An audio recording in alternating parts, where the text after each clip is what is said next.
अस्सलाम वालेकुम। इंग्लिश ऐसे राइटिंग के हवाले से आज हम एक डिफरेंट थीम के ऊपर बात करेंगे। और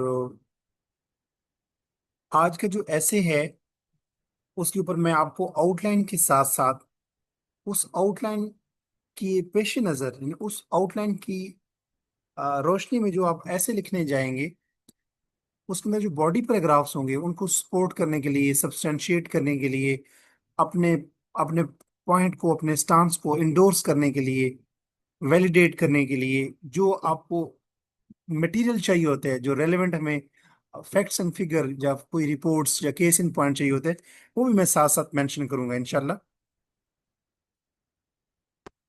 आज का हमारा थीम है education sector of Pakistan, challenges and opportunities, challenges and solution, sorry. अगर इस किस्म का कोई थीम आता है पाकिस्तान के एजुकेशनल सेक्टर के ऊपर, कोई ऐसे आता है कि इसके चैलेंजेस क्या हैं और उनका सोल्यूशन बताएं, या वे फॉरवर्ड भी आप कह सकते हैं, तो इसकी आउटलाइन आप कैसे ड्रॉ करेंगे। सबसे पहली हेडिंग जो है वो यूनिवर्सल हेडिंग होती है इंट्रोडक्शन की। अच्छा, इस आउटलाइन के अंदर सारे स्टूडेंट जो हैं वो ये बात नोट कर लें, जो मेरा ये लेक्चर देख रहे हैं, कि यहाँ पे मैंने इंट्रोडक्शन के नीचे एक लाइन लिखी है, फिर थीसिस स्टेटमेंट भी लिखी है। अगर आप थीसिस स्टेटमेंट लिख दें वहां पे आउटलाइन में तो दैट्स ओके, लेकिन इसके अलावा और कुछ भी ना लिखें। और बाकी एक सेकंड हेडिंग मैंने दी है जहां पे मैं आपको बताऊंगा आगे जब चलूंगा तो ये सारी चीजें आपको फूड फॉर थॉट है, आपको सिर्फ बताने के लिए है कि आप अपने इन इनके ऊपर जब बॉडी पैराग्राफ लिखेंगे तो आप इन चीजों को यूटिलाइज कर सकते हैं। लेकिन आउटलाइन के अंदर ये सारा कलटर जो है वो आपने नहीं लिखना। आउटलाइन में क्या लिखना है वो मैं साथ साथ बताता रहूंगा। तो पहली हेडिंग होगी आपकी इंट्रोडक्शन की।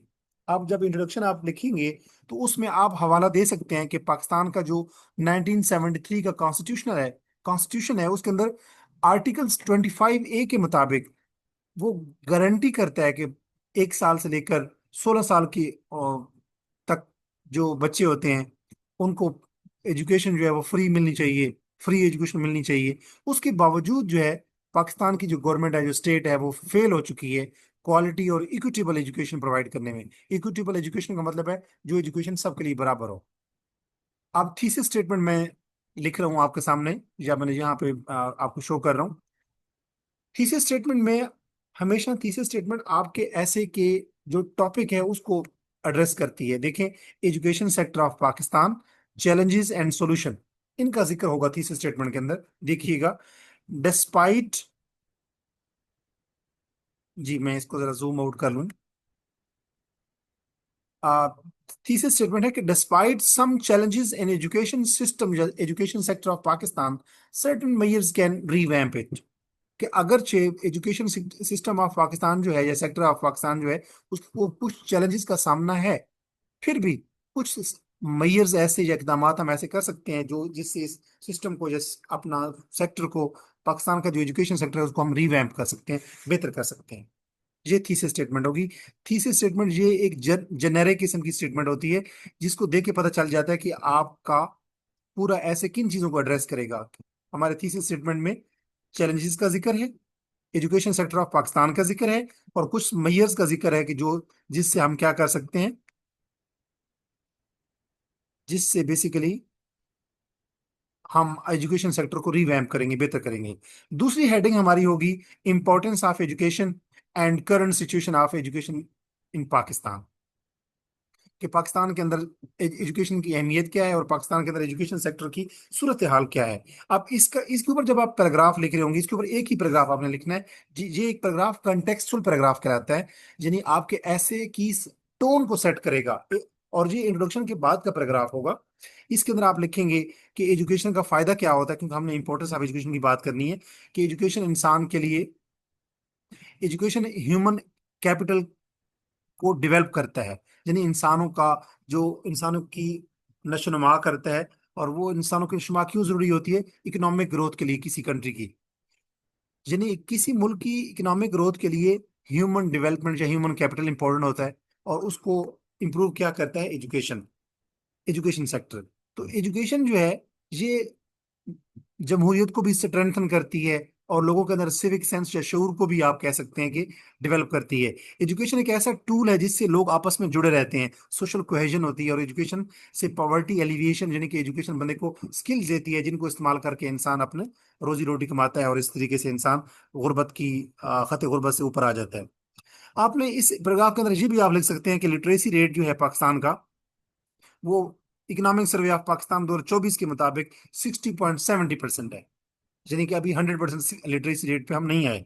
इसके अलावा आप ये भी लिख सकते हैं कि पाकिस्तान जो है वो सिर्फ अपने जीडीपी का 2% जो है वो एजुकेशन सेक्टर के ऊपर स्पेंड करता है। हालांकि यूनेस्को रिकमेंड करता है कि कम से कम 4 से 6% ऑफ जीडीपी जो है एक मुल्क को अपनी एजुकेशन सेक्टर के ऊपर खर्च करना चाहिए। इस पैराग्राफ में आप ये भी लिख सकते हैं कि annual status of education report 2024 के मुताबिक पाकिस्तान के पाकिस्तान के अंदर 25.61 मिलियन जो बच्चे हैं वो आउट ऑफ स्कूल है। और इसके अलावा जो बच्चे वहाँ अब स्कूलों में जा रहे हैं, जो कॉलेजेस जो यूनिवर्सिटीज में जा रहे हैं, उनके अंदर भी स्टार्क इनइक्वालिटीज हैं, यानी कि कहीं पे मेल ज्यादा जा रहे हैं, बच्चियां नहीं जा रही, जैसे खासतौर पर बलूचिस्तान की बात हम कर लें। और इसी तरह रूरल एरियाज में तालीम का लेवल और है, अर्बन एरियाज में तालीम का लेवल और है। तो ये इनइक्वालिटीज यानी कि डिफरेंसेस भी हैं, डिस्क्रिमिनेशंस भी हैं, और सूबों के दरमियान में भी। अब पंजाब के अंदर ज्यादा लिटरेसी रेट है आपको पता है, और बलूचिस्तान में कम है। तो इसके ऊपर एक पैराग्राफ आप एक बहुत जामे किस्म लिख सकते हैं, इन इंफॉर्मेशन या इन टिडबिट्स को, इन इंफॉर्मेशन की बिट्स को, चंक्स को यूज करते हुए। इसके बाद तीसरी हेडिंग में हम अपने ऐसे को एड्रेस करेंगे। ऐसे के अंदर क्या चीज थी, चैलेंजेस और सॉल्यूशन। तो पहले हम चैलेंजेस को देखेंगे। तो चैलेंजेस की जो बात हम करेंगे, तो major challenges to the education sector in Pakistan लिख के कॉलन डालेंगे। ये कॉलन इसलिए डाला जाता है ताकि हम अपने एग्जामिनर को बता सकें कि इसके नीचे हम कुछ लिख रहे हैं। इस कॉलन इस बात की इंडिकेशन होता है कि इसके नीचे हम कुछ सब पॉइंट्स लिखेंगे। अच्छा, अब 3.1 जो है उसमें हम पहले, अच्छा, सब पॉइंट्स हमेशा सेंटेंसेस की शक्ल में होते हैं। ये मैं हर आउटलाइन में समझा रहा हूँ, ये बात आप लोगों ने माइंड में रखनी है। ये फ्रेजेस की शक्ल में नहीं हो सकते सब पॉइंट। हाँ, मेन जो आउटलाइन है वो आपकी, जैसे major challenges to the education sector of Pakistan, या आगे सोल्यूशन, मेजर सोल्यूशन की बात करेंगे तो वो फ्रेज की शक्ल में हो सकता है। तो अब कौन कौन से चैलेंजेस हैं कि पाकिस्तान के अंदर लो बजटरी एलोकेशन है एंड पुअर रिसोर्स यूटिलाइजेशन है। ये दोनों चीजें क्या करती हैं, इम्पीड करती हैं एजुकेशन सेक्टर को, यानी कि रास्ते में रुकावट बन जाती है उनके रास्ते में, कि बजट हम बहुत कम एलोकेट करते हैं और जो रिसोर्सेज है उनकी यूटिलाइजेशन बहुत कम है। इसी तरह दूसरा पॉइंट हम लिखेंगे, दूसरा प्रॉब्लम क्या है या दूसरा चैलेंज क्या है, कि regional and gender disparities exist among populace, लोगों के दरमियान में है इन टर्म्स ऑफ एजुकेशन। कि तालीम को अगर हम देखें तो जेंडर डिस्पैरिटीज भी हैं और रीजनल डिस्पैरिटीज भी हैं, कि कहीं पे तालीम ज्यादा है, कहीं कम है। मेल कहीं पे उनकी तालीम ज्यादा है, कहीं पे कम है। तो इसकी बात को वैलिडेट करने के लिए, यानी जिसके ऊपर जब पैराग्राफ लिखेंगे, तो आप, मैंने यहाँ पे केस इन पॉइंट लिखा है। यहाँ जरूरी नहीं है कि आप केस इन पॉइंट लिखें, आप सिंपली ये भी लिख सकते हैं, ये हटा के सिर्फ ये लिख सकते हैं इस आउटलाइन के नीचे, कि only 25% of rural girls in Balochistan complete primary school. ये भी लिख सकते हैं। और अगर आप इसी तरह केस इन पॉइंट शक्ल लिख देते हैं तो भी it's okay, it rather it creates good impression. तो आप इसके ऊपर जब पैराग्राफ लिख रहे होंगे दूसरे चैलेंज के ऊपर, तो आप उसमें हवाला दे सकते हैं कि जेंडर डिस्पैरिटीज इतनी है कि बलूचिस्तान के अंदर जो रूरल गर्ल्स हैं, जो देहाती एरिया से तल्लुक़ में लड़कियां हैं, सिर्फ 24% बच्ची ऐसी हैं जो कि प्राइमरी स्कूल की तालीम पूरी कर पाती हैं। उसके बाद तीसरा जो चैलेंज लिखेंगे एजुकेशन का, उसमें आप लिखेंगे कि quality of education is poor because of outdated curriculum and lack of research. कि पाकिस्तान के अंदर जो एजुकेशन के अंदर चैलेंजेस की बात हम कर रहे हैं, तो क्वालिटी ऑफ एजुकेशन इंतहाई पुअर है। उसका रीजन ये है कि हमारा बड़ा दकियानूसी किस्म का कंजर्वेटिव और आउटडेटेड एज ओल्ड हमारा करिकुलम है, जिसके अंदर कोई जिद्दत नहीं है, इनोवेशन नहीं है, और हम रिसर्च नहीं करते जिसकी बेसिस पे, क्योंकि रिसर्च करके ही करिकुलम डेवलप किया जाता है। तो हमारा जो करिकुला है वो आउटडेटेड है, वो और रिसर्च ओरिएंटेड नहीं है। इसके अंदर केस इन पॉइंट दे सकते हैं कि एचईसी की रिपोर्ट बताती है कि पाकिस्तान के अंदर हायर एजुकेशन इंस्टीट्यूशन के अंदर जो क्वालिटी ऑफ एजुकेशन है वो डिक्लाइन कर रही है। एचईसी की रिपोर्ट जो है, एचईसी की ये रिपोर्ट है 2023 की। ठीक है।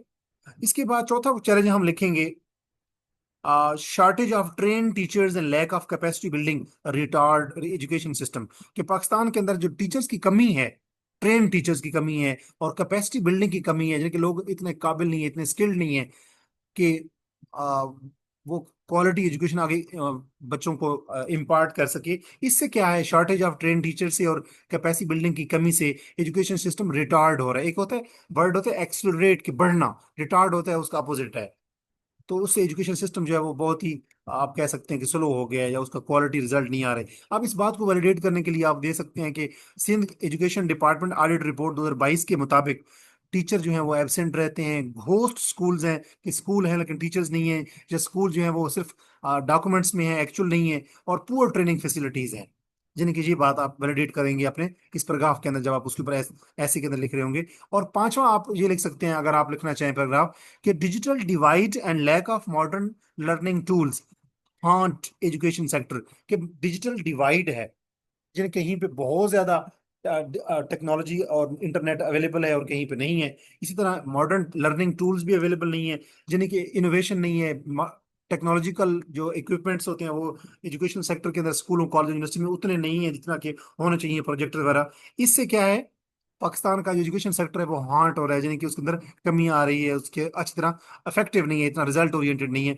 इसको बात को वैलिडेट करने के लिए आप कह सकते हैं कि कोविड 19 के अंदर, कोविड 19 ने ऑब्जर्व किया, उन दिनों में हमने ऑब्जर्व किया, क्योंकि डेफिनेटली स्कूल जो क्लोज थे, तो एजुकेशन सिस्टम जो ऑनलाइन एजुकेशन सिस्टम पाकिस्तान का था वो बहुत वीक था।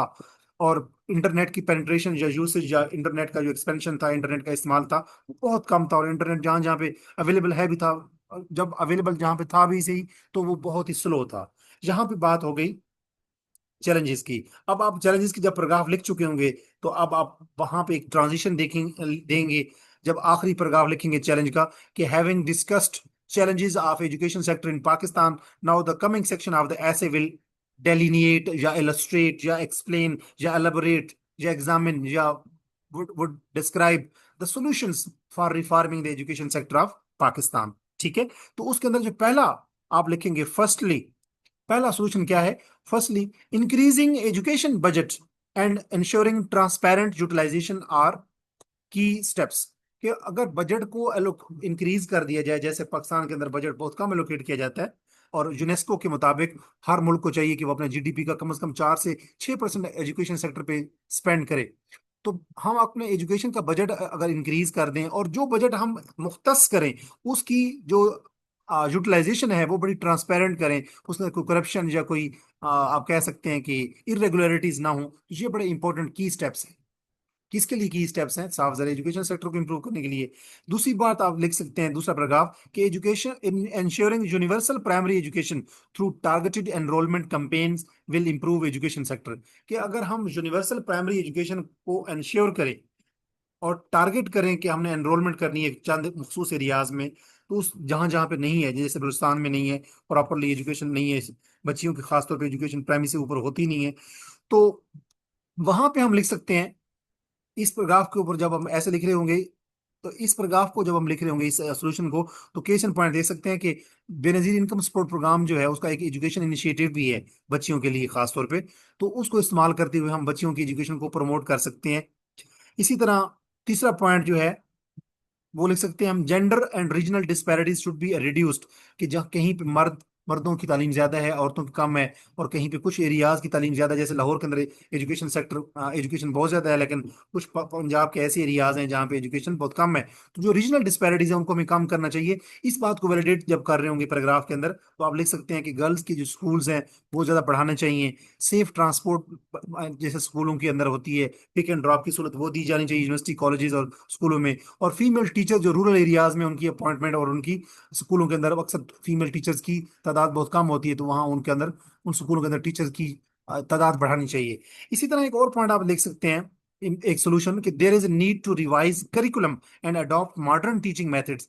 की जरूरत है कि हम अपने करिकुलम को रिवाइज करें और मॉडर्न टीचिंग मेथडोलॉजीज यानी पेडागोजीज जिसे हम कहते हैं वो यूटिलाइज करें, क्योंकि आजकल वो रोट लर्निंग का दौर नहीं है कि जिस तरीके से बच्चों को रटा लगाया जाता था या क्रैमिंग करवाई जाती थी। आजकल प्रोजेक्टर यूज करके बच्चों को विजुअल्स की मदद से, और आप बहुत अच्छी एप्लीकेशन की मदद से, और विजुअल इफेक्ट्स और ऑडिटरी एड्स के जरिए और विजुअल एड्स के जरिए आप बच्चों को बहुत अच्छे तरीके से पढ़ा सकते हैं। और आपको पता है, पिक्चर इज वर्थ 1000 वर्ड्स। एक पिक्चर वो बातें करती है जो कि 1000 वर्ड्स नहीं कर सकते। And a video is worth 1000 pictures. हजारों पिक्चर्स मिलकर भी वो काम नहीं, पैगाम देती जो कि एक वीडियो देती है। लिहाजा इस बात को कि हमारा करिकुलम रिवाइज किया जाना चाहिए और मॉडर्न टीचिंग मेथड्स हमें इंट्रोड्यूस करवाने चाहिए। ये भी एक सोल्यूशन है अपने एजुकेशन सेक्टर को इम्प्रूव करने का। इसको वैलिडेट जब कर रहे होंगे पैराग्राफ के अंदर, तो आप लिख सकते हैं कि फिनलैंड का जो स्टूडेंट सेंटर्ड मॉडल है based on critical thinking, creativity and research, वो हमें यूटिलाइज करना चाहिए। जैसे फिनलैंड का जो एजुकेशन का सिस्टम है वो दुनिया में बेस्ट माना जाता है। फिनलैंड को कहा जाता है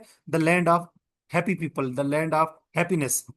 तो हैप्पीनेस इंडेक्स के अंदर दुनिया में वो सबसे आगे हैं। तो उनका जो एजुकेशन सिस्टम है वो क्रिएटिविटी, क्रिटिकल थिंकिंग, क्रिएटिविटी और रिसर्च को प्रमोट करता है, और स्टूडेंट सेंटर्ड मॉडल है उनका एजुकेशन का। हमें उसको उसी तरह अपने पाकिस्तान के अंदर भी वैसा ही सिस्टम फॉलो करना चाहिए। एक पांचवा सोल्यूशन ये भी दे सकते हैं कि there is need to train and incentivize teachers, कि टीचर्स की तनख्वाहें बढ़ाएं और उनको ट्रेन करें, उनको मॉडर्न टेक्निक्स लाइंस के ऊपर ट्रेन करें। और एक और ये पॉइंट भी दे सकते हैं आप कि investment in digital infrastructure and e learning is required, कि ऑनलाइन एजुकेशन जैसे होती है और डिजिटल इंफ्रास्ट्रक्चर जैसे कि टीचर्स को ट्रेन करना चाहिए कि उसे स्काइप और ये गूगल मीट और जूम मीटिंग्स और इस तरीके से ऑनलाइन एजुकेशन, और जो कैमरा का इस्तेमाल और प्रोजेक्टर का इस्तेमाल और बहुत सारी चीजें जो होती हैं, व्हाइट बोर्ड का इस्तेमाल जैसे होता है, जैसे बहुत सी एप्लीकेशंस के अंदर होता है, इसके अंदर भी होता है, जूम के अंदर भी।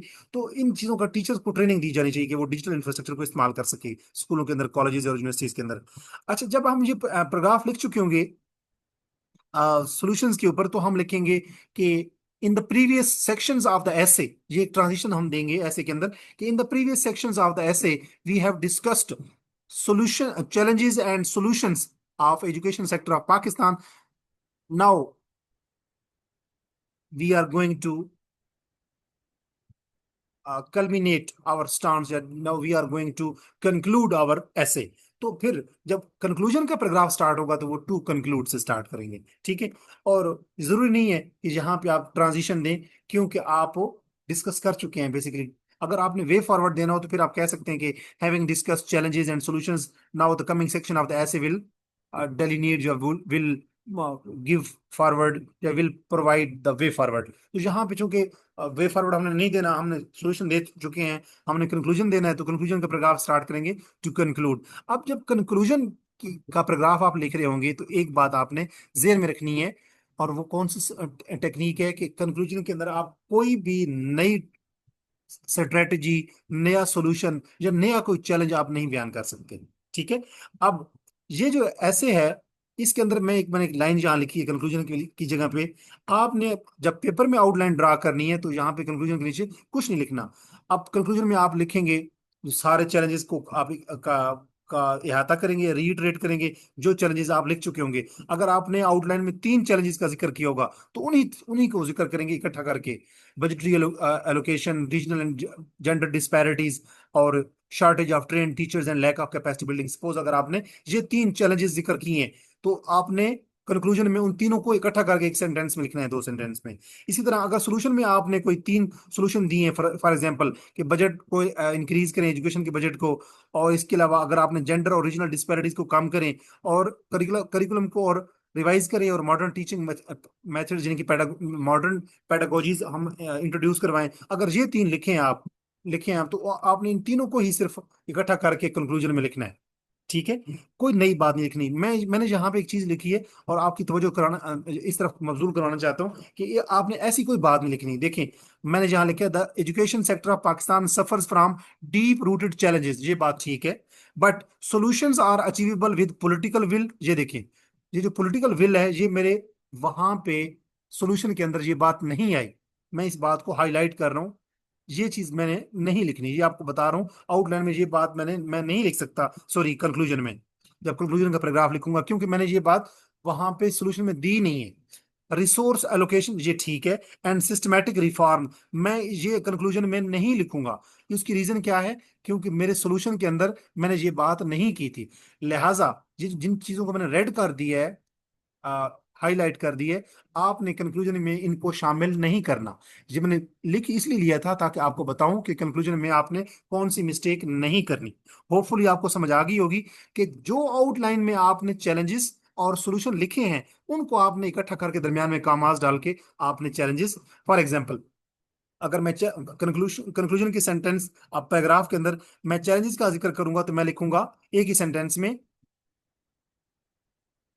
कि low budgetary allocation comma regional and gender disparities comma outdated curriculum, comma, shortage of trained teachers and lack of capacity building are the salient या major challenges to the education sector of Pakistan. इसी तरह जब मैं conclusion के paragraph में solution का जिक्र करूंगा तो मैं, अगर सपोज मैंने ये मेंशन किए हैं, तो मैं लिखूंगा increasing education budget comma ensuring universal primary education comma gender and regional disparities, solution of gender and yeah removing gender and regional disparities comma revision of curriculum and adoption of modern teaching methodologies and incentivizing teachers are some of the solutions for reforming the education sector of Pakistan. यानी जो मैंने outline में चीजें लिखी हैं solution, सिर्फ उन्हीं को मैं कंक्लूजन में लिख सकता हूं। होपफुली आपको समझ आ गई होगी। और ये हमारी जो आउटलाइन है, ये है education sector of Pakistan challenges और सॉल्यूशन को एड्रेस कर रही है। इसके ऊपर आपकी कोई भी क्यूरी हो, कोई एम्बिग्यूटी हो, कोई क्वेश्चन हो, कोई फीडबैक हो, तो आप कमेंट सेक्शन में मुझे जरूर बताइए, ताकि आपकी क्यूरीज को एड्रेस किया जा सके, आपके कंफ्यूजन को दूर किया जा सके। और अगर आपका कोई किसी किस्म का कोई फीडबैक है तो वो मेरे नोटिस में आ सके, ताकि हमारी आइंदा आने वाली जो वीडियो है वो इससे बेहतर हो। मैं उम्मीद करता हूँ कि ये आपके लिए हेल्पफुल होगा। अपना और अपने से जुड़े हुए बहुत से जो बाकी लोग हैं उन सबका ख्याल रखिए। अल्लाह हाफिज।